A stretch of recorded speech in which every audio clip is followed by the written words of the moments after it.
기도합니다. 아멘. 네, 하나님 말씀 보도록 하겠습니다. 열왕기상 19장 1절부터 21절까지 말씀입니다. 우리 열왕기상 19장 1절부터 21절까지 우리 전체 말씀인데 한 절씩 교독해서 마지막 절까지 읽고 마지막 절은 합독하도록 하겠습니다. 구약 성경 제가 가진 성경으로는 549페이지입니다. 열왕기상 19장 1절부터 21절까지의 말씀입니다. 교독하겠습니다. 아합이 엘리야가 행한 모든 일과 그가 어떻게 모든 선지자들을 칼로 죽였는지를 이세벨에게 말하니 이세벨이 사신을 엘리야에게 보내어 이르되 내가 내일 이맘때에는 반드시 내 생명을 저 사람들 중 한 사람의 생명과 같게 하리라. 그렇게 하지 아니하면 신들이 내게 벌 위에 벌을 내림이 마땅하니라 한지라. 그가 이 형편을 보고 일어나 자기의 생명을 위하여 도망하여 유다에 속한 부엘세바에 이르러 자기의 사환을 그곳에 머물게 하고 자기 자신은 광야로 들어가 하룻길쯤 가서 한 로뎀나무 아래에 앉아서 자기가 죽기를 원하여 이르되 여호와여 넉넉하오니 지금 내 생명을 거두시옵소서. 나는 내 조상들보다 낫지 못하니이다 하고 로뎀나무 아래에 누워 자더니 천사가 그를 어루만지며 그에게 이르되 일어나서 먹으라 하는지라. 본즉 머리맡에 숯불에 구운 떡과 한 병 물이 있더라. 이에 먹고 마시고 다시 누웠더니 여호와의 천사가 또 다시 와서 어루만지며 이르되 일어나 먹으라. 내 갈 길을 다 가지 못할까 하노라 하는지라. 이에 일어나 먹고 마시고 그 음식물의 힘을 의지하여 40주 40야를 가서 하나님의 산 호렙에 이르니라. 엘리야가 그곳 굴에 들어가 거기서 머물더니 여호와의 말씀이 그에게 임하여 이르시되 엘리야야 내가 어찌하여 여기 있느냐.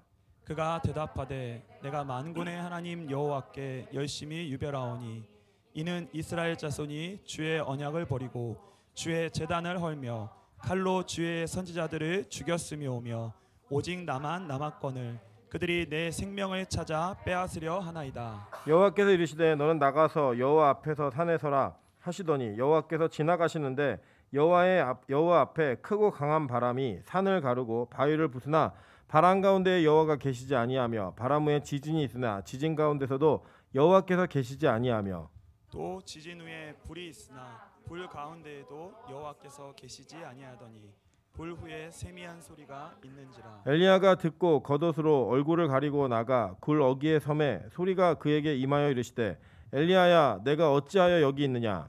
그가 대답하되 내가 만군의 하나님 여호와께 열심히 유별하오니 이는 이스라엘 자손이 주의 언약을 버리고 주의 제단을 헐며 칼로 주의 선지자들을 죽였으며오며 오직 나만 남았거늘 그들이 내 생명을 찾아 빼앗으려 하나이다. 여호와께서 그에게 이르시되 너는 내 길을 돌이켜 광야를 통하여 다메섹에 가서 이르거든 하사엘에게 기름을 부어 아람 왕이 되게 하고 너는 또 님시 아들 예후에게 기름을 부어 이스라엘의 왕이 되게 하고 또 아벨므올라 사밧의 아들 엘리사에게 기름을 부어 너를 대신하여 선지자가 되게 하라. 하사엘의 칼을 피하는 자를 예후가 죽일 것이요 예후의 칼을 피하는 자는 엘리사가 죽이리라. 그러나 내가 이스라엘 가운데에 7천 명을 남기리니 다 바알에게 무릎을 꿇지 아니하고 다 바알에게 입맞추지 아니한 자니라. 엘리야가 거기서 떠나 사밧의 아들 엘리사를 만나니 그가 12겨릿소를 앞세우고 밭을 가는데 자기는 12째 겨릿소와 함께 있더라. 엘리야가 그리로 건너가서 겉옷을 그의 위에 던졌더니 그가 소를 버리고 엘리야에게로 달려가서 이르되 청하건대 나를 내 부모와 입맞추게 하소서. 그리한 후에 내가 당신을 따르리이다. 엘리야가 그에게 이르되 돌아가라. 내가 내게 어떻게 행하였느냐 하니라. 합독합니다. 엘리사가 그를 떠나 돌아가서 한 겨릿소를 가져다가 잡고 소의 기구를 불살라 그 고기를 삶아 백성에게 주어 먹게 하고 일어나 엘리야를 따르며 수종 들었더라. 아멘. 네, 우리 주변에 있는 분들에게 이렇게 한번 인사하도록 하겠습니다. 당신과 함께 있는 이 밤이 행복할 것 같습니다. 네, 오늘 온라인으로 또 이렇게 오프라인으로 현장에서 예배하고 있는 분들을 주님의 이름으로 축복하고 사랑합니다. 그리고 또 우리가 함께하는 이 밤에 하나님께서 은혜를 주셔서 이 밤이 외롭지 않고 너무 행복할 거라고 생각합니다. 네, 오늘 열왕기상 19장 1절부터 21절까지의 말씀을 가지고 뒤를 조심하라 라는 제목으로 하나님 말씀 증거하도록 하겠습니다. 여러분 오늘 보시는 이 엘리야에 대한 이야기는 워낙 기독교 안에서 또 교회 안에서 유명하게 설교되어지고 있는 말씀이어서 우리가 내용을 설명하지 않아도 충분히 그 내용적인 것들을 이해하실 거라 생각합니다. 사실은 이 19장보다 훨씬 더 잘 아시고 유명한 본문은 18장입니다. 그죠? 18장에서 우리 엘리야가 갈멜산에서 바알과 아세라 선지자 850인가 전투를 벌였던 영적 전쟁. 그 전쟁은 아마 기독교 역사에서 가장 드라마틱하고 이 현장감이 있는 영적 전쟁의 순간이 아니었는가라고 봐도 크게 이게 이상하지 않은 그런 내용의 일들이 기록되어 있습니다. 이제 그 뒤에 이 사건은 사실은 그 시대에 영적 판도를 바꾸는 어마어마한 사건이었어요. 왜냐하면 이 사건은 그 당시 북이스라엘 전체를 지배하고 있었던 바알과 아세라라고 하는 그 이방신, 그리고 그 이방신의 종교가 국교였거든요. 이 국교 같은 이 이방신을 한 번에 몰살시켜버린 그런 일들이었고, 여기 비에 보시면 이 엘리야가 이 바알과 아세라 선지자를 잡아다가 기송강에서 다 죽입니다. 근데 기송강에 죽이는데 이 기송강은 어떤 역사가 있냐면요, 여러분 그 사사기의 드보라 아시죠? 드보라가 이 기송강에서 그 당시에 전쟁을 벌여서 이겼던 그 내용들이 기록되어 있는 그 사건의 현장이에요. 그래서 이 선 넘어오지 마라고 하는 영적 경계선을 그어버린 거예요. 이 경계선을 그었는데 그 바알과 아세라 신을 이 북이스라엘로 끌고 들어왔던 이세벨이라고 하는 이 여자가 너 공개 처형할 거야라고 이 엘리야를 협박을 합니다. 근데 그 협박 때문에 제가 엘리야가 어떤 일을 행하냐면, 사실 생각해 보세요. 850명이 죽이겠다고 달라들었을 때도 저기 소리가 끼죠. 제가 불편하네요. 예. 안경을 벗고 눈에 뵈는 게 없기 때문에 설교를 더 열심히 한번 해보도록 하겠습니다. 예. 850명이 너 죽일 거야라고 달려들었던 그 현장 속에서도 그가 위축되거나 전혀 이렇게 굴복하거나 이런 그런 마음이 없었잖아요. 그랬던 그에게 한 명의 여자, 사실 뭐가 무섭겠어요. 사실은 칼 들고 설치된 애들도 무섭지 않았는데 이 한 명의 여자인 이세벨이 내가 너 죽일 거야 라는 그 얘기 한마디가 그에게 어떤 공포감을 주었는지는 모르겠지만 그가 도망하기 시작합니다. 그 도망하는 가운데 이제 어디로 도망가냐면, 먼저 이렇게 보시면 3절 한번 보세요. 그가 이 형편을 보고 일어나 자기의 생명을 위하여 도망하여 유다에 속한 부엘세바에 이르러라고 얘기해요. 예. 여러분 이제 우리가 보통 이게 한반도를 얘기할 때, 전체를 얘기할 때 한라에서 백두까지, 뭐 백두에서 한라까지 이런 표현을 쓰잖아요. 예, 근데 이스라엘 사람들은 어떻게 하냐면 단에서 부엘세바까지 이렇게 써요. 그러니까 이 부엘세바는 최남단이에요. 최남단. 그러니까 그 갈멜산은 북쪽에 있거든요. 북쪽, 아주 끝은 아니지만 그래도 북쪽에 있어요. 북부 지역에 위치하고 있는데 거기서부터 부엘세바까지 진짜 그러니까 막 발바닥에 땀나러 도망간 거예요. 도망가가지고 거기서도, 여기서 여러분 이제 도망갈 때 누가 같이 따라붙는 거는 이게 좋은 일일까요? 나쁜 일일까요? 여러분 생각해 보세요. 여러분 제가 가끔 이거 고민하다가 다윗에 대한 이야기를 한번 고민해 보는데, 다윗이 지명수배를 받았잖아요.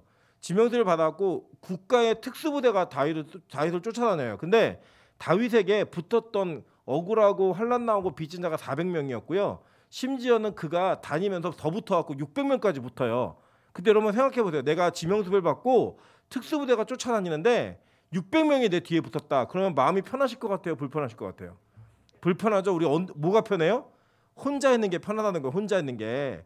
그래갖고 이 엘리야가 자기를 따르던 사환도 끊어내는 거예요. 너 부엘세바에 좀 남아있어. 그리고 이제 엘리야가 또 도망가요. 또 도망가갖고 광야로 들어갑니다. 그죠? 이 광야로 들어가가지고 하룻길쯤 들어가가지고 로뎀나무 아래다가 이제 머리를 쳐박고 있는 거예요. 여러분 그 어르신들은 좀 기억하실 거예요. 옛날에 그 꿩이 놀래면은 꿩이 이렇게 머리 쳐박듯 도망가는 이런 내용, 이런 말이 있잖아요. 그래서 꿩이 머리만 박으면은 자기가 안 보이는 것처럼, 타조도 그러거든요. 타조도 막 위협을 당해서 숨으면은 자기 머리만 이렇게 박으면 돼요. 그런 모양새로 받고 있는 게 로뎀나무 아래서 머리에 그늘을 두고 피하는 그런 모습인 거예요. 자고 있는데 와서 누가 깨우냐면 천사가 깨워요. 천사가 깨워갖고 일어나봤더니 뭐가 있어요? 구운 떡, 그죠? 구운 떡과 물이 있는 거예요. 그래서 그거 먹고 한 병 물이 먹고 다시 누웠어요. 그랬더니 또 이게 마사지까지 해줘요. 그죠? 7절 보세요. 여호와의 천사가 또 와서 어떻게 했어요? 어루만졌다. 이거 마사지 해준 거예요. 마사지까지 해가면서 하나님이 엘리야를 위로하세요. 근데 이 엘리야가 그 상태에서 이제 힘을 얻어가지고 40주 40야를 갑니다. 그러니까 이제 뭐냐면 40일 동안 걷는 거예요. 거기서부터. 자, 걸어서 도착한 데가 어디냐면 9절 보세요. 엘리야가 그곳 굴에 들어가서라고 얘기해요.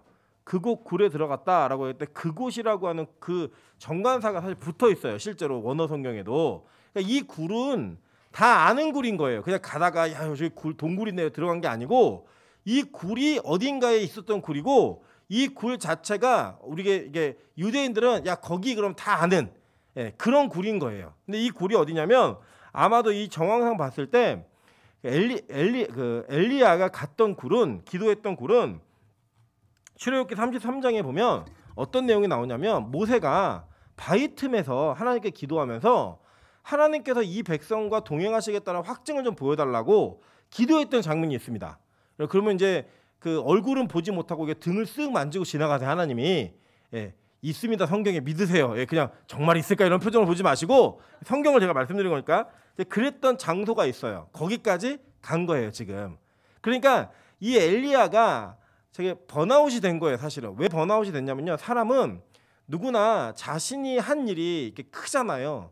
그런 큰 일을 딱 해놓고 난 다음에 온전한 영광과 하나님을 의지했다라는 그 마음의 근원부터의 그 겸손함이 없으면 이 큰 일을 내가 어떻게 했지와 내가 이 대단한 일을 해냈네라고 하는 자기의 공로가 자기 안에 쓱 들어옵니다. 이게 우리의 모습이에요. 사실은 이 엘리야는요 출신 성분이 그렇게 뛰어난 가문은 아니었습니다. 왜냐하면 성경에서 쓰임받은 사람들 대부분 보시면은 그 가문에 대한 얘기를 계속 기록을 해요. 근데 이 엘리야는 가문에 대한 얘기가 없고요. 그냥 디셉 사람 엘리야 이런 표현에는 그의 아버지가 누구인지 할아버지가 누구인지 전혀 언급하지 않습니다. 그랬던 그에게 하나님의 영이 임하고 하나님의 은혜가 임함으로 말미암아 그가 사용받았는데 여러분 이 갈멜산의 사건이 지금 이 시대에 일어났다 그러면 아마 신문의 일면은 다 대서특필돼서 나올 만한 어마어마한 그런 그 영향력이 있었던 사건이었겠죠. 그죠? 그 사건을 해낸 거예요. 누가 해냈느냐? 디데스랑 엘리야가. 그랬던 그에게 그 일을 해내고 난 다음에 자기에게 드는 느낌이 뭐냐면 야 내가 대단한 일을 했구나 되게. 그리고 이 일을 싸울 때 여러분 뭐가 있었냐면요. 엘리야가 누구랑 같이 싸웠어요? 모르세요? 18장에서 누구랑 싸웠어요? 누구랑 같이 바알과 아세라 선지자 싸웠어요? 누가 있어요? 없어요? 없었어요. 아무도. 혼자였다고. 혼자 그 일을 하고 나니까 나 아니면 사람도 없어. 그리고 이 혼자서 그 모든 일을 해내고 난 다음에 밀려오는 건 뭐였냐면 엘리야를 향한 공격이었어요. 다른 사람이 아니라. 그러니까 나만 공격받는 거예요. 나만 공격받고 나만 수고해야 되고 나만 일해야 되고 이게 자기 안에 딱 자리 잡은 거예요. 내가 이런 큰 일을 했는데 내가 이 큰 일을 어떻게 했지? 하나님이 하셨네? 이게 아니라 나밖에 안 남았네? 나만 있네? 라고 하는 그 자기 감정과 자기의 교만과 자기의 공로로 쑥 들어가 버리니까요. 이 나약한 선지자가 아니라 도망다니는 이 도망자의 신세로 전락하게 되더라는 거예요. 여러분 이 땅에서요. 인간이 자기의 공로를 자랑하기 시작하면 되게 초라해집니다. 여러분 보통 그렇잖아요. 우리가 만나가지고 자기 자랑을 막 하는 사람을 만나고 난 다음에 여러분 뒤에 돌아서면서 부러우세요? 욕하세요? 욕해요. 사실은 자기 자랑을 많이 하면 많이 할수록 원칙적으로는 그 자랑한 사람에 대한 부러움과 존경심과 그 사람에 대한 어떤 이런 경외하는 마음들이 생겨야지 정상이잖아요. 근데 인간이 얼마나 이 인생의 본질, 사람의 본질을 그대로 보여주자면 자기 자랑만 하는 사람을 만나고 나잖아요. 그럼 그 사람이 추해 보여요. 그 사람이 굉장히 초라해 보여요. 그 초라함과 추함이 지금 엘리야 자신에게 오는 거예요. 왜냐하면 자기가 자기를 자랑하고 있기 때문에. 그러고 난 다음에 분위기가 싸해지는 걸 느끼잖아요. 우리도 어떤 모임에서 내가 너무 말을 많이 했다. 내지는 이 말은 좀 안 했어야지 덕이 됐을 것 같은데 이런 말들을 막 내뱉고 난 다음에 그 뒤에 분위기가 있잖아요. 분위기. 그 싸해지는 분위기. 그게 뭐냐면요. 바로 자기의 상태를 보여주는 거예요. 자기의 상태. 지금 엘리야가 그 상태가 된 거예요. 자기만 남았다. 자기만 했다. 근데 여러분 재밌는 사건은요. 사실은 이 850대 1이라고 하는 이 전쟁은 엘리야 혼자 싸운 게 아니었어요. 엘리야가 자기가 기도를 시작할 때가 저녁 소재 드릴 때예요. 즉 그 당시에 아직 바알에게 무릎 꿇지 않은 하나님을 예배하는 자들이 예배하고 있는 그 시간에 중보기도와 함께 그 일들을 이루어낸 거예요. 근데 그 앞에 섰던 사람이 누구예요? 엘리야. 그러니까 자기만 사용받고 자기만 나왔고 하나님은 나만 갖고 뭐라 그래? 하나님 왜 나만 갖고 그래? 이런 마음이 든다 안 든다? 든 거예요. 여러분 우리도요 교회 사역을 하다 보면요 하나님의 일을 감당하다 보면 이런 마음이 들 때가 있습니다. 예를 들면 교회에서 뭔가 내가 섬기는 영역이 있는 거예요. 뭐 예를 들어서 청소로 봉사로 열심히 섬기는 분이 계세요. 근데 섬기고 나는데 맨날 혼자 청소하는 거예요. 남들은 아무도 안 해요. 그럼 이제 우리 안에 어떤 마음이 드느냐? 야 어지르는 사람 따로 있고 치우는 사람 따로 있고 맨날 나만 치워야 돼? 이런 마음이 든다 안 든다? 들죠. 기도할 때도 혼자서 맨날 기도하고 끝까지 기도하고 일어나 보면 아무도 없는 거예요. 목사도 집에 가고 뭐 전사도 다 가고 자기 혼자만 남아 기도하고 있을 때 우리 어떤 마음이 들어요? 왜 이 교회에서 나만 기도하지? 왜 아무도 기도하지 않지? 예를 들어 뭐 헌금으로 뭐 물질로 봉사하는 일이 있다. 그러면 이제 형편 어려우신 분들이나 이렇게 빡빡한 분들은 못 내시잖아요. 그 누구만 내요? 나만 내는 것 같은 느낌이 든다 안 든다?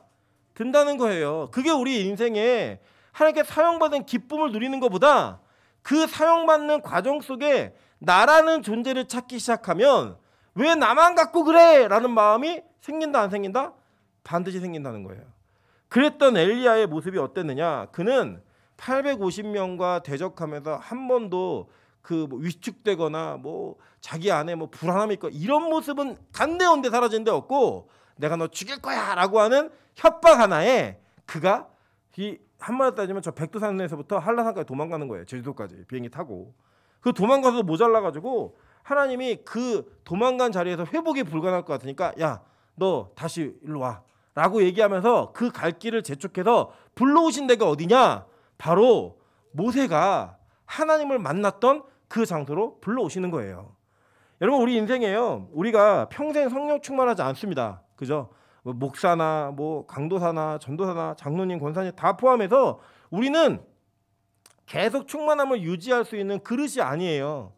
우리는 맨날 이렇게 올라갔다 내려갔다 해요. 그죠? 그래갖고 거울을 봐도 내가 어떤 때는 정말 천사 같은 모습인데 어떤 때는 뭐예요? 마귀 같은 모습을 가지고 막 내 안에 막 분노의 감정들, 뭐 불평과 불만들이 막 용서듬칠 때가 있어요.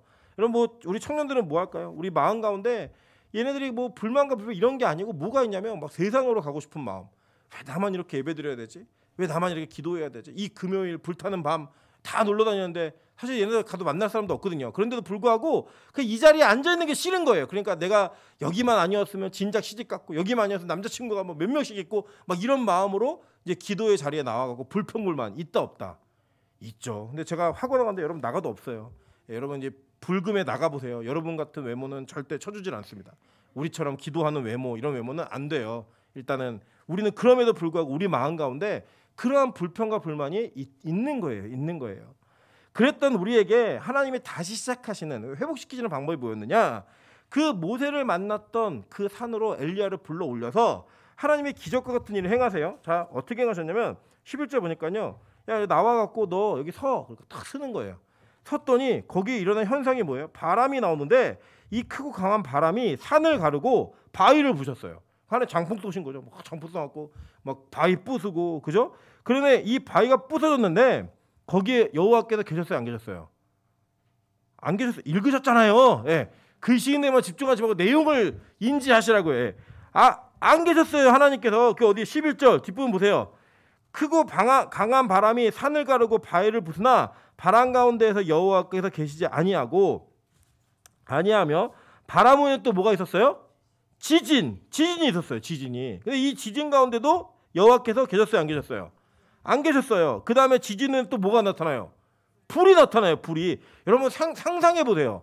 여러분이 서 있는데 바람이 불더니 바람의 바위가 깨져요. 바람의 바위가 막 깨지고 이 깨진 그 이후에 막 지진이 있어요. 지진이. 그리고 그 뒤에 막 불이 나타나요. 그 여러분 어떻게 얘기하시겠어요? 우와 기적이다. 막 무섭고도 두려웠겠지만 하나님이 나타나셨구나 이런 생각 하시겠죠. 그죠? 그런데 놀라운 사실은 성경에 그런 기적과 이적 같은 일이 막 벌어졌는데 그 뒤에 하나님 계셨다 안 계셨다? 안 계셨다라고 얘기하는 거예요.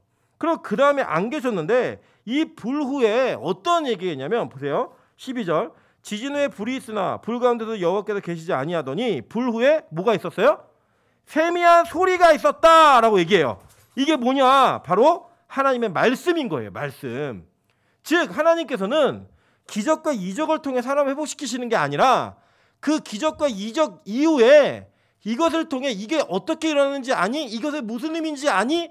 이것을 한 분이 누군지 아니라고 얘기하면서 자신을 이야기하는 거예요. 그게 뭐냐? 바로 말씀인 거예요. 구약에는. 신약에 뭐예요? 성경이고요. 이게 하나님의 말씀을 통해 이들을 회복시키기를 원하고 우리가 회복되어지길 원하는 그 하나님의 말씀은 모든 기적과 이사 가운데 있는 거예요. 여러분 우리 요한복음 공부할 때 배우셨죠? 그죠? 근데 표적이 헬라어로 세메이온이었잖아요. 그죠? 그게 화살표 가리키는 거. 그 가리키는 방향을 쭉 따라가면 뭘 만나게 돼요? 실체를 만나게 된다라고 얘기했잖아요. 그죠? 그리고 화장실 찾을 때 어떻게 찾아요? 화장실과 간판과 그 화살표를 보고 따라가잖아요. 그 간판이 화장실이 아니에요. 그죠? 그 간판이 화장실에 간판 밑에다가 용변을 보면 어떻게 돼요? 풍기물난죄로 잡혀가는 거죠. 그죠? 그 화살표를 따라서 그 목적지까지 가는 거예요. 여러분 기독교의 기적과 이적은 이런 기능인 거예요. 그 기적과 이적을 통하여 마지막에 그 종착지에 이 모든 것의 목표점, 이것이 종착지가 어디인가를 살펴보게 되면 결국은 하나님으로 종속되게 돼 있는 거예요. 우리 모두가. 여러분 안에요. 뭐 좋은 일 많았으면 좋겠어요. 막 기도했는데 갑자기 신랑감이 앞에 나타나고, 막 기도했는데 막 갑자기 로또의 번호가 보이고, 막 이거 당첨이 되고 막 이러면 우리가요 보세요. 그런 일들이 일어나면요, 우리는 뭘 자꾸 얘기하냐면 나 신랑 생겼다, 나 복권 당첨됐다, 나 기도할 때 이런 일이 생겼다라는 이야기에 사건에 집중하는 것을 우리는 너무 좋아합니다. 그래서 여러분 간증이 매력 있는 게 그런 거예요. 왜냐하면 대리만족도 되고 부럽기도 하고 그 일들이 일어났으면 좋겠다는 기대감도 막 생기거든요. 근데 여러분 잘 명심하세요. 그 결과 모든 일이 어떤 일이 벌어진다 할지라도 그 뒤에 반드시 하나님의 음성, 즉 그분과의 인격적인 교제를 목적으로 이 모든 일이 벌어지는 것이지 그 자체가 목표가 아니라는 거예요. 그래서 여러분 우리 교회 예를 들어서 불치병의 환자가 치유받을 수 있죠. 그죠? 그럴 수 있겠죠. 예를 들면 뭐 명수 형제가 눈을 뜰 수 있겠죠. 갑자기 하나님의 기적과 이적 가운데 그런 일이 일어난다 할지라도 우리는 그 당사자의 주인공을 자랑하는 게 아니에요. 그 일을 하신 하나님을 자랑하는 거라고. 그 하나님을. 여러분 저는 진짜 그런 기적을 봤어요. 저는 정말로 나면서부터 귀머거리 되신 분이 듣는 걸 봤다니까요. 치유받고 듣는 걸 봤어요. 근데 그 듣는 것을 본 모든 사람들이 그것을 통해 하나님께 영광 돌리고 하나님을 찾는 것이기 때문에 그 사람을 증거하지 않는 거예요. 그분을 이야기하지 않는 거예요. 여러분 우리 빛가수 공교회 하나님께 앞으로 저는 많은 일들을 벌이실 거라고 믿어요. 믿는데 그 사건이 여러분에게 기쁨이 되지 않았으면 좋겠어요. 그 사건을 이루신 하나님이 여러분에게 기쁨이 되어지고 증거가 되어졌으면 좋겠다는 거예요. 그래서 그분과 인격적인 관계로 들어오는 거예요. 그 하나님이 대화하시는 거예요. 근데 그 대화의 내용이 뭔지 아세요? 13절에 보니까요. 뭐라고 얘기했냐면 하나님이 엘리야야 내가 어찌하여 여기 있느냐. 너 왜 여기 있어? 이거예요. 형이 왜 거기서 나와? 뭐 이런 거예요. 네. 네가 왜 갑자기 여기서 나오니? 무슨 뜻이냐면 원래는 엘리야 어디 있어야 돼요? 원래 이세벨하고 싸우고 있어야죠. 이세벨이 싸우자 그랬으니까. 근데 하나님이 여기까지 온 거 알았어요? 몰랐어요? 다 알고 계셨어요. 하나님이 천사를 통해서 떡과 물도 줬고 안마까지 해주시면서 불러 올리셨다고요. 산으로. 그럼에도 불구하고 하나님이 그에게 묻는 게 뭐냐면 너 어떻게 여기 왔니? 너 왜 여기 있니? 이렇게 물으시는 거예요. 그럼 뭐라고 대답해야 돼요? 엘리야가 원래는 하나님 사실은 제가 오면 안 되는데 이만저만해서 왔으니까 힘 좀 주세요. 이 얘기 하는 게 맞잖아요. 근데 인간이 뭐라 그러는지 아세요? 자 보세요. 14절. 여기 보면요. 이 대화는 이미 굴 속에서도 있었죠. 그죠? 두 번이나 똑같은 대화를 하는데 14절 먼저 볼게요. 그가 대답하되 내가 만군의 하나님 여호와께 열심히 유별하오니 이는 이스라엘 자손이 주의 언약을 버리고 주의 제단을 헐며 칼로 주의 선자를 죽였음이오며 오직 나만 남았거늘 그들이 내 생명을 찾아 빼앗으려 하나이다 라고 얘기해요. 자 이게 뭐냐면 그가 이제 이런 거죠. 하나님 나만 남았어요. 나만 하나님께 열심히 하는 거 알죠? 다 죽고 나만 남았네요. 왜 나만 갖고 그래요? 이 얘기하는 거예요. 근데 이 얘기를 또 어디서 했어요? 10절에서 했다고. 10절에서도. 그런데 이 사람이 이제 얘기하는 게 뭐냐면 하나님 죽여주세요. 죽여주세요. 이 출발이 뭔지 알아요? 죽여주세요. 죽여주세요. 4절 보세요. 4절. 자기 자신은 광야로 들어가 하룻길쯤 한 로데나무 아래 앉아서 자기가 죽기를 원하며 이르되 여호와여 넉넉하오니 지금 내 생명을 거두시옵소서. 나는 내 조상들보다 낫지 못하나이다 하고 이 목적이 뭐냐면 죽여주세요예요. 죽여주세요. 그럼 죽으면 되지. 뭐 일어나고 또 먹고 마셔요. 이게 뭐예요 다. 안 죽고 싶은데 투정하는 거예요. 하나님 나 특별 대우 좀 해달라고. 나 힘드니까 나 괴로우니까 나 좀 특별 대우 좀 해주세요. 라고 그가 얘기를 하고 있는 거예요. 여러분 그래 우리 인생은요. 어떤 인생의 점철을 좀 건너면 누구나 다 자기가 얼마나 필요한 사람인지를 확인하고 싶어 합니다. 이거 어리거나 뭐 나이가 많거나 아무 의미 없어요. 그냥 우리 인생은 전반이 다 자기가 필요한 존재인가 아닌가를 확인하고 싶어해요. 제가 되게 놀랬던 게 뭐냐면 제가 아들을 하나 기르잖아요. 이 아이가 무슨 얘기를 하다가 저희가 통통이가 태어나면 통통이 얘기를 그랬더니 엄마는 맨날 통통이만 좋아하고 이러더니 그냥 가버렸어요. 삐진 거예요. 그 뭐냐면 얘가 벌써 나오지도 않은 자기 동생에 대한 누구를 더 누구의 존재가 더 부모에게 인식이 되어 있는가 이거 확인하고 싶은 거예요. 그래 삐지는 거예요. 여러분 왜 여자들이 남자한테 나 사랑해 왜 물어요? 자기 존재를 확인하고 싶은 거예요. 내가 너한테 어떤 존재인지. 아버지가 어머니가 뭐 사주고 난 다음에 이거 너 왜 사줬는지 알아? 이거 누가 사줬어? 이거 막 자꾸 묻는 게 뭐예요?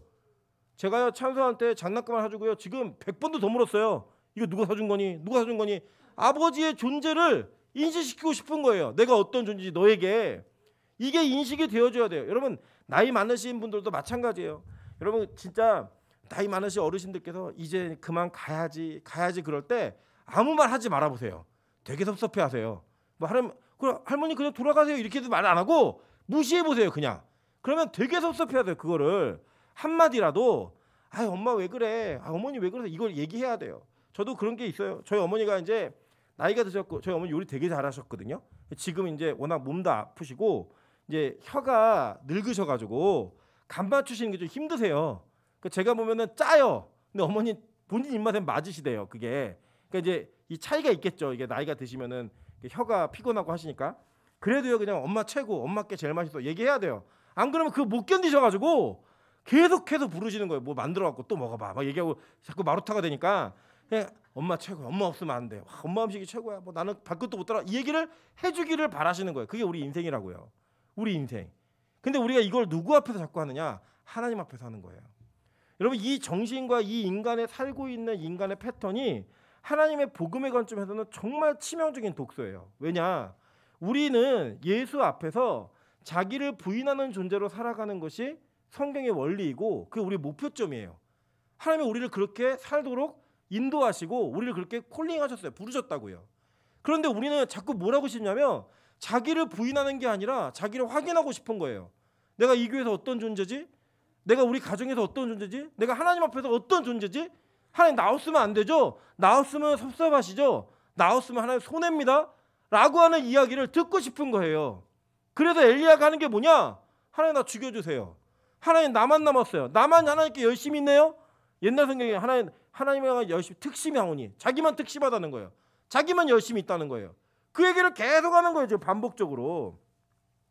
여러분 우리 하나님이 어떤 분인지 아세요? 우리 하나님은요.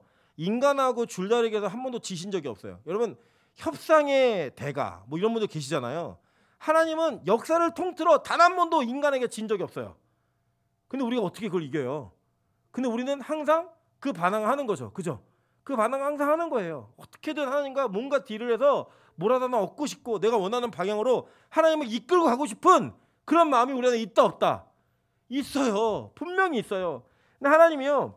하나님 이제 이 엘리야가 하나님한테 하나님 나만 열심히 유별한데 나만 남았네요. 나만 남았어요. 그러면서 이 얘기를 하는 거예요. 지금. 네, 나 죽일라 그러네요. 어떻게 좀 해보시죠. 나한테 뭐 특별한 대우를 좀 해주세요. 그랬더니 하나님이 얘기하는 게 뭐냐면 그래요? 그러면 지금부터 다시 돌아가가지고 또 다시 다메섹으로 가갖고 하사엘을 세워서 아람의 왕이 되게 해. 뭐 여기까지 오케이. 예, 그렇게 할 수 있다. 두 번째는 충격적인 이야기예요. 하나님이 님시 아들 예후에게 기름을 부어 이스라엘 왕이 되게 하고 아벨모올라 사밧의 아들 엘리사에게 기름을 부어 너를 대신하여 선지자가 되게 하라 라고 얘기하는 거예요. 이게 뭐예요? 너 해고야. 이게 하나님 나만 남았네요. 그랬더니 그래 알았어. 너만 남았어. 너만 남았으니까 가서 첫 번째는 하사엘에게 기름을 붓고 두 번째는 예후에게 기름을 부어. 그리고 마지막에 이 두 사람은 괜찮아요. 두 사람은 자기 왕이 아니었으니까. 근데 세 번째는 선지자. 엘리사를 세워라고 얘기하시는 거예요. 누가요? 하나님이. 여러분, 하나님의 나라는요, 나 없으면 안 되가 없어요. 이 뒤에 어떤 일이 벌어지냐면요, 자 보세요. 20장에 가면요, 아람 왕 베나닷이 자기를 추종하는 왕 32명을 데려가서 이스라엘과 전쟁을 합니다. 그 전쟁을 하는데 그 전쟁 가운데 한 선지자가 등장을 해요. 여러분, 여지껏 아합이라고 하는 왕과 함께 하나님의 말씀을 이야기해주고 그 사람에게 하나님의 뜻을 전달했던 사람이 누구였어요? 엘리야가 했던 일이잖아요. 엘리야가. 그 했던 엘리야를 하나님이 제껴놓고 한 선지자를 세우는 거예요. 자, 13절 보세요. 20장 13절. 거기 보니까요, 한 선지자가 이스라엘의 아합 왕에게 나아가서 이르되 여호와의 말씀이 내가 이 큰 무리를 보느냐? 내가 오늘 그들을 내 손에 넘기리니 너는 내가 여호와인 줄을 알리라 하셨나이다 라고 왕을 상대하는 이름도 없는 무명의 한 선지자가 나오는 거예요. 자, 그리고 보세요. 22절에 보니까요, 그 선지자가 라고 얘기해요. 그죠? 그 선지자 계속 일을 하는 거예요. 근데 어떻게 일을 하느냐? 자, 보니까요, 이 전쟁을 이 선지자가 뭐라고 했냐면 아합에게, 야, 너 이 전쟁 이길 거야, 걱정하지 마. 그때 이거 어떻게 이기냐라고 물어봤더니, 자, 누굴 통해 그렇게 이기겠느냐 물어보는 거예요. 14절 보세요. 아합이 이르되 누구를 통하여 그렇게 하시리이까? 대답하되 여호와의 말씀이 각 지방 고관의 청년들로 하리라 하셨나이다. 아합이 이르되 누가 싸움을 시작하리이까? 대답하되 왕이니이다 라고 얘기해요. 15절 보니까요, 아합이 이에 각 지방 고관의 청년들을 계수하니 232명이요 그 외에 모든 백성 곧 이스라엘 모든 자손을 계수하니 몇 명이에요? 7,000명. 즉 이 7,000명은 이 숫자적인 7,000명을 얘기하는 것보다도 7이라고 하는 완전된 숫자와 1,000이라고 하는 그 한 부대의 이 천부장 종속되어진 그 완성을 통해서 아까 얘기했던 하나님 나만 남았네요. 그때 야, 네 뒤에 바알에게 무릎 꿇을 자는 몇 명이 있어? 7,000명이 있어 라고 얘기한 그거를 눈앞에서 보여주고 있는 거예요. 지금 이 사건 속에서 첫 번째 누구였어요? 자기를 대신하는 선지자, 그죠? 그리고 또 바알에게 무릎 꿇을 자는 7,000명. 그 7,000명을 눈앞에서 보여주면서 네 아니어도 하나님 나라 돌아가, 너 아니어도 하나님 나라 무너지지 않아. 그러면서 그 일을 진행해 가시는 거예요. 여러분, 이때 엘리야가 받았던 충격이 어느 정도였을까요? 여러분 한번 생각해 보세요. 내가 우리 교회에서 필요한 사람인가 아닌가를 알고 싶어 갖고 이제 우리 강사님이 목사님 제가 교회를 좀 옮기려고 합니다. 그럴 때 제가 그래 잘 가세요 얘기한 거예요. 그랬더니 막 사람들이 막 몰려오는데 기라성 같은 데 몰려와가지고 막 역사가 벌어지는 거예요. 막 이주영 강사처럼 막 맨날 비실비실한 게 아니라 건강하고 육체미가 막 있고 막 섰는데 막 키가 180에 근육질 남자가 서서 막 설교를 하는데 막 은혜를 받고 성도들이 막 뒤집어지고 막 일이 벌어지는 거예요. 자기는 방송실에서 이거 하고 있는데.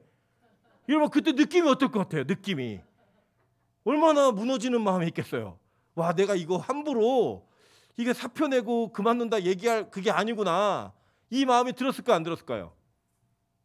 여러분 어떠실 것 같아요? 내가 아니면 안 될 것 같아서 나 아니면 잘 돌아가나 보자 할 때 더 잘 돌아가요. 그때 느끼는 충격, 그 감정은 뭐냐면요, 야, 이제는 내가 주도권을 쥔 게 아니라 하나님이 주도권을 쥐었구나. 그 뒤에요, 엘리야가요, 하나님 시킨 대로 다요. 너 이스라엘한테 죽는다 그래. 그러니까 가갖고요, 네 피를 개들이 핥을 거야 라고 얘기를 해요. 그거 누구만 할 수 있는 거예요. 원래는 엘리야가 이세벨 무서워 도망갔다고요. 도망가서 엘리야는 못하고 엘리야 외에 이세벨을 무서워하지 않는 사람만 하는 거예요. 근데 그 일을 하나님이 엘리야가 하게끔 만드시기 위해서 이 중간에 무명의 선지자를 사용하시는 거예요. 그래갖고 나중에는요, 열왕기하 2장에 가면요, 엘리야가 이제 돌아다니면서 베델, 길갈, 여리고 여기를 돌아다니면서 누굴 찾냐면 선지자 후보생들을 찾아요. 자기만 남았다고 얘기했던 사람이 이제는 자기와 함께 자기 후대를 이어갈 사람들을 찾아다니면서 그들과 함께 하나님의 역사를 이루고, 그 뒤에 어떤 일이 벌어져요? 진짜 엘리사가 그 엘리야의 영권을 그대로 승계받는 그런 일들이 벌어지는 사건이 벌어지는 거예요. 여러분, 성경은요 절대로 사람에게 집중하지 않습니다. 성경은 하나님의 일들이 이루어지는 데 있어서 사용받는 사람을 찾으실 뿐이지 그 사람 때문에 어떤 일이 되고 안 되고를 결정하시는 분이 아니에요. 그래서 우리 자신이 하나님께 사용받는 그 순간이 너무나 감격스럽고 감사하고 기뻐해야 되는 거예요. 그 여러분, 복음은요 여러분의 속도와 상관없이 진행되어집니다. 여러분이 갖고 있는 고민과 여러분이 가지고 있는 이 결단이 늦어지면 늦어질수록 하나님은 이 복음이 진행되는 과정 가운데 누구를 들어서라도 그 일을 반드시 해내세요. 그러니까 누가 갑이에요? 하나님이 갑이에요.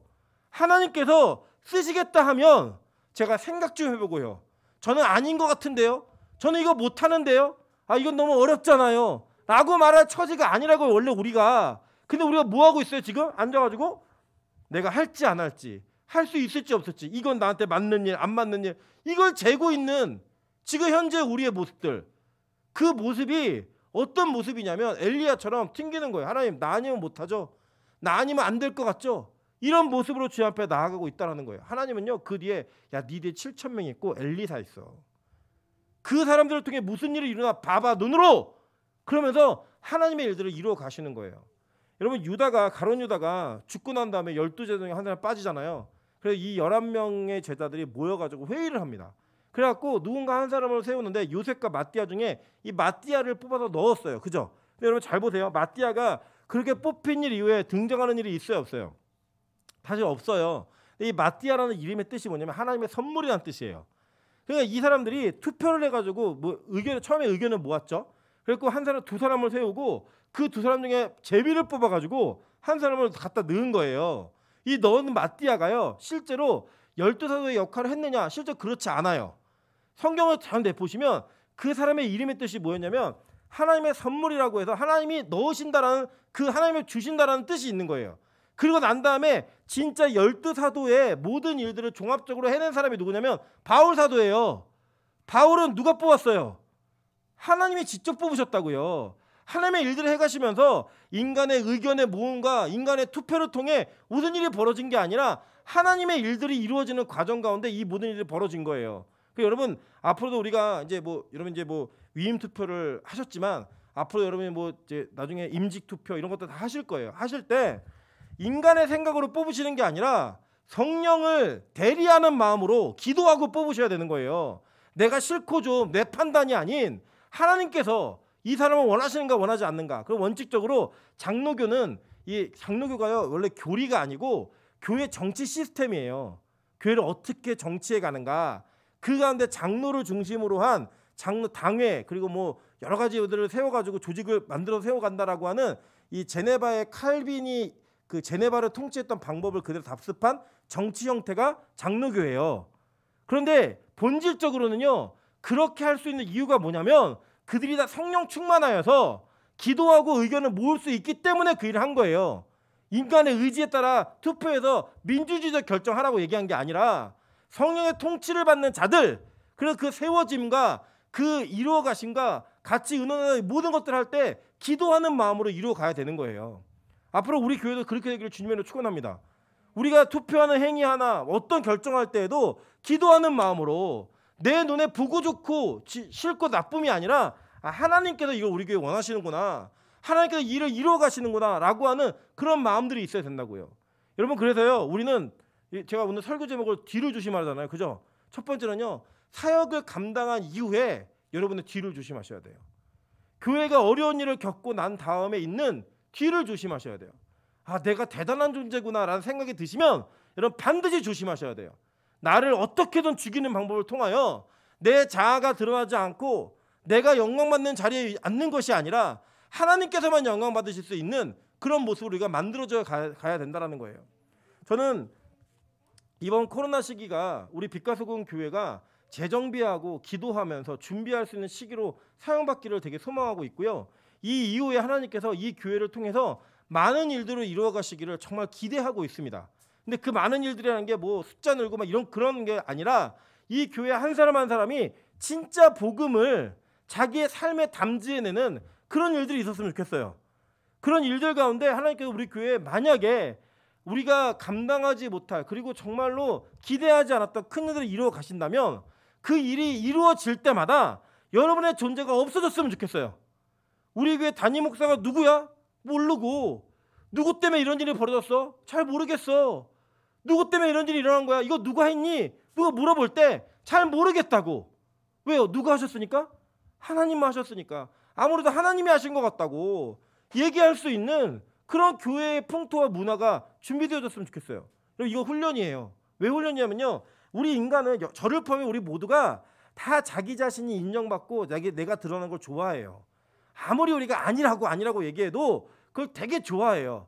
우린 한마디로 우리 옆 사람이 이렇게 얘기했습니다. 당신은 관종입니다.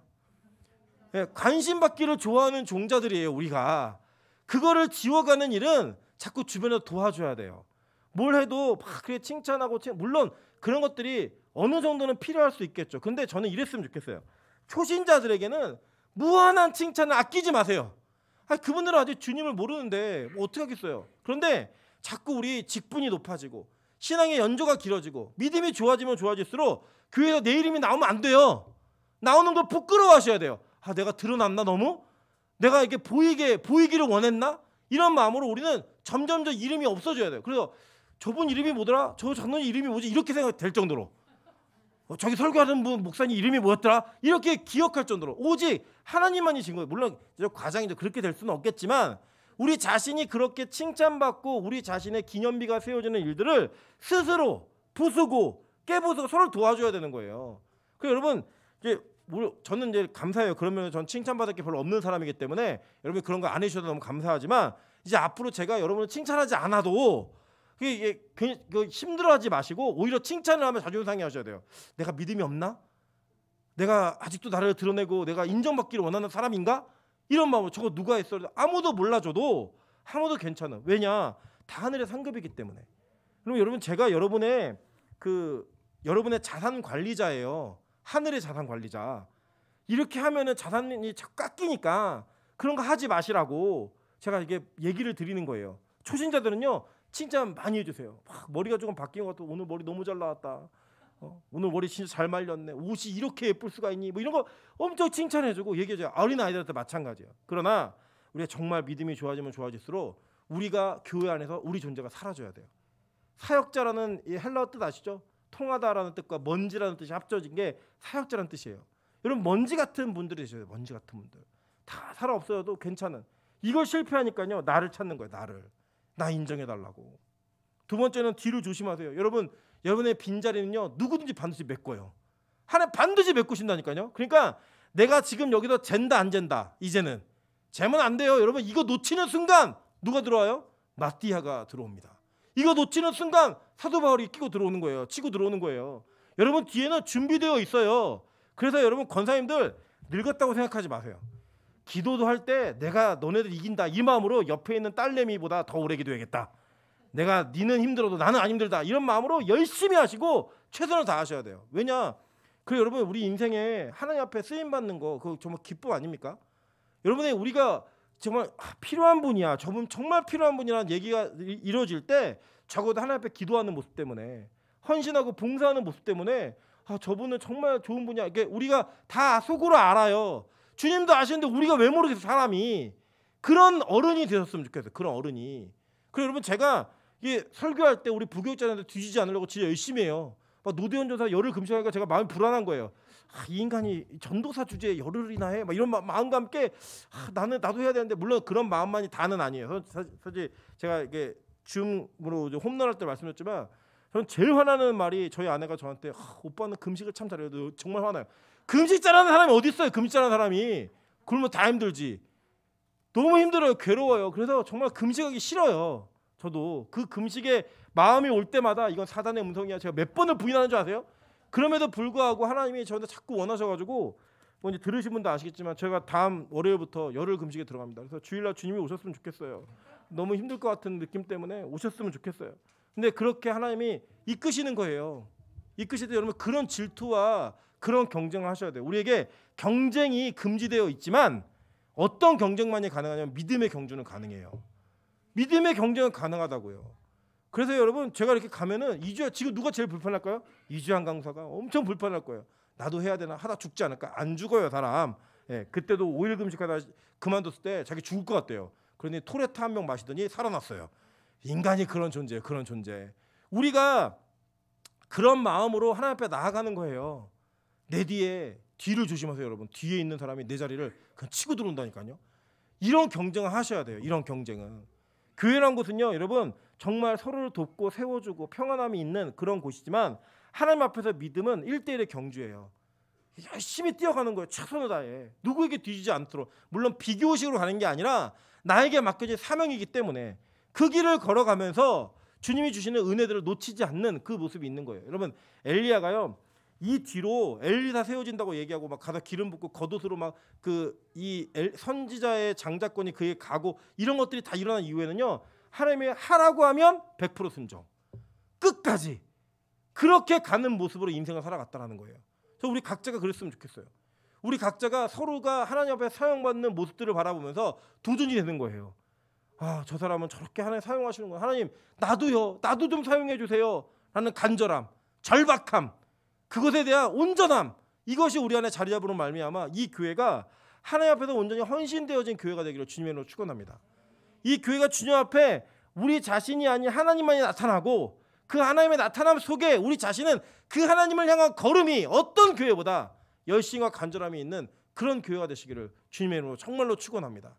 제가 오늘 우리 그 교육관에 계신 그 소유주, 그 저희 임대인 분 어르신을 만나가지고 같이 이제 식사를 했습니다. 근데 참 이렇게 성실하게 사시더라고요. 제가 이렇게 같이 차를 타면서 가는데도 교통법규를 정확히 지키시고요. 이제 정확한 분이에요. 제가 보니까 딱딱딱 정확한 분이 있고 굉장히 예의도 바르시고 이제 저희 원로 목사님보다 한 살 어리시더라고요. 한 살 어리신데도 이 교회 질서를 몰라도 굉장히 예의가 바르시고 조심스러우시고 이런 분들을 제가 이 부분들을 봤어요. 근데 이제 보니까 뭐 이 땅에서 걱정 안 하고 사실 만큼의 모든 것들이 갖춰져 있는 분이더라고요. 제가 그분에게 이렇게 말씀드렸습니다. 나이가 이제 주변에 있는 분들의 예를 들어가면서 나이가 차고 나면 인생이 가진 것이 있건 없건 공허함이 있습니다. 그 공허함이 있으실 때 꼭 저희 교회가 아니어도 괜찮으니까 반드시 교회를 찾아가시라고. 반드시 교회를 찾아가시라고. 저는 우리 인생 가운데 우리 인생을 만족시켜주고 우리 인생을 채워줄 오직 한 분은 예수 그리스도 외에 없다고 생각해요. 그래서 우리가 이 걸음을 뛰어가는 거예요. 여러분, 우리가 매일 예배를 드리게 되고 더 많은 교인이 모이게 된다고 해서 다른 교회랑 비교해서 우리 교회 좋은 교회 이런 얘기도 하지 마세요. 여러분에게 맡겨진 사명이에요. 하나님, 왜 저 사람은 일주일에 한 번 예배 드리고도 저렇게 잘 사는데 나는 이렇게 매일도 나와야 된다 그러고 자꾸 평일 예배 드려야 된다고 왜 이런 부담감을 주시나요? 비교도 하지 마세요. 그냥 하나님이 여러분을 붙드셔서 이끌고 가시는 여러분 개개인의 인생과 행복이 만족하게 하기 위한 하나님의 개인적 선택과 관계예요. 누가 그게 되는 게 아니고 그냥 하나님 날 이렇게 부르셨구나. 얼마나 감사해요. 부르셨다는데 그 부르심에 걸맞추게 사는 그 인생을 통해 여러분 나중에 80, 90이 되셔서도 후회가 없는, 공허감이 없는 그런 인생이셨으면 좋겠어요. 가진 것이 있건 없건, 뭐가 더 많이 있건 없건, 내가 뭐 누릴 것이 있건 없건, 그거와 상관없이 내 안에 예수가 계시다라고 하는 최고의 자산, 그 자산을 통하여 여러분의 인생에 행복함의 걸음이 있는 그 은혜가 있었으면 좋겠습니다. 여러분, 우리 교회가 앞으로 제가 왜 이 설교를 준비하게 됐냐면, 저는 믿어요. 하나님이 저를 포함해 우리 이 자리에 앉아 계신, 그리고 이 방송을 듣고 계신 모든 분들을 하나님께서 사용하실 거라고 전 진짜 믿습니다. 진짜 믿는데 그 사용받는 과정 가운데 이 엘리야와 같이 뒤를 조심하지 않아서 넘어지고 무너지는 모습으로 여러분의 인생을 낭비하지 않으셨으면 좋겠어요. 왜냐하면 사실 우리가 여기 앉아있는 모든 사람들 가운데, 대부분의 사람들 가운데 많은 분들이 이제 앞으로 살 날이 더 적으신 분들이에요. 그 적으신 인생을 이제는 그 인생에 걸어오는 이 시점까지 나를 확인하고 나를 자랑함으로 말미암아 무너져야 되는 인생을 사셨다면 앞으로의 인생을 내가 사용받는 뒤를 조심하면서 정말로 주님 앞에 나아가는 그런 모습으로 나아가셨으면 좋겠습니다. 또 한 가지는 우리 여기 앉아있는 청년들에게 저는 도전하고 싶은 게 이런 겁니다. 하나님이 사실 여러분 엘리야가 되게 나이 많은 할아버지처럼 느껴지잖아요. 그렇지 않아요. 엘리야가 허리를 동여매고 뛰었을 때 마차보다 빨리 뛸 수 있는 젊은 사역자였어요. 굉장히 이 젊은 시절에 겪는 이 많은 실패가 자기 자신에 대한 존재 확인, 이것을 통해 실패하는 일이 참 많거든요. 저는 지금부터 우리 이 30대 20대 청년들이 이 복음의 사상을 가지면 얼마나 하나님 앞에 무서운 사람이 될까, 얼마나 하나님 앞에 정말 멋진 그리스도인이 될까라고 하는 꿈을 갖습니다. 꿈을. 저는 제가 올해는 작년에게 신경을 쓰지만 저는 아직도 청년이라는 단어 들으면 막 가슴이 뛰어요. 막 가슴이 뛰고 청년들 너무 좋아요. 그냥 물론 여기 참 늙은 청년들만 많이 있지만 이런 청년들 막 20대 막 이런 애들 보면 너무 이쁘고 좋아요. 그냥 그 나이가 너무 예쁘고 멋지고 가능성이 있고 뭘 해도 다 할 수 있을 것 같고, 이런 청년들이 예수를 배우고 복음을 배워서 자기를 부인하는 능력이 있으면 정말 얼마나 멋질까. 이거 한 가지 꼭 붙들고 기도하셨으면 좋겠습니다. 또 한 가지, 두 번째 기도 제목은, 하나님, 우리 뒤에 준비된 사람들이 있습니다. 내가 그들을 믿음의 경쟁으로 포기하지 않고 잘 뛰어서 나중에 많이 뛰어서 바톤을 넘겨줄 수 있는, 우리 릴레이 해보셨죠? 초등학교 때, 국민학교 때 릴레이 해보시면 빨리 달리는 사람이 많이 뛰어주는 게 훨씬 유리해요, 그 팀에. 그래서 막 늦게 쳐져오면 어떻게 해요? 막 주자가 받으려고 저 멀리까지 나가갖고 받아오잖아요. 근데 앞서고 있으면 더 많이 뛰게 해서 그 많이 뛰는 바톤을 받고 조금만 에너지를 사용해서 더 뛸 수 있는 일이 생기잖아요. 우리 권사님들 그렇게 뛰어주셨으면 좋겠어요. 우리 장로님들 그렇게 뛰어주셨으면 좋겠어요. 그리고 그 바톤을 이어받은 우리 청년들도, 와, 이제 우리 다음 세대, 여기 수아가 여기 앉아 있고, 우리 찬수 있고, 뭐 사랑이, 그죠? 그리고 우리 저기 누구예요? 리나, 리누, 뭐 애들 다 이게 있잖아요. 그 아이들에게 이 바톤을 넘겨주면서, 복음의 바톤이 넘겨질 때마다, 야, 우리 믿음의 선배들, 우리 할머니들, 우리 어머니들이 이렇게 띄워준 것이 우리가 더 뛸 수 있는 그런 은혜, 복음의 부담감을 갖게 했구나라는 그런 마음으로 최선을 다해 뛸 수 있는 그런 모습이 우리 교회 안에 있었으면 좋겠습니다. 뒤를 조심하십시오.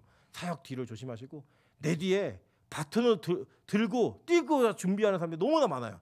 제가 놓치시면 안 돼요. 기도의 자리 놓치시면 안 되고, 봉사, 헌신, 예배의 자리 절대 포기하지 마시고 뛸 수 있는 그런 은혜를 통하여 하나님의 영광이 끝나지 않는, 그 걸음이 멈추지 않는 빛과 소금 교회 되시기를 주님의 이름으로 축원합니다.